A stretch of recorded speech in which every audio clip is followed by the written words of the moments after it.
الحمد لله الذي خلق السماوات والأرض وجعل الظلمات والنور ثم الذين كفروا بربهم يعدلون هو الذي خلقكم من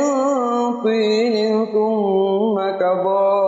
أجلا وأجل مسمى عنده ثم أنتم تمترون وهو الله في السماوات وفي الأرض يعلم سركم وجهركم ويعلم ما تكسبون الله أكبر بسم الله الرحمن الرحيم الحمد لله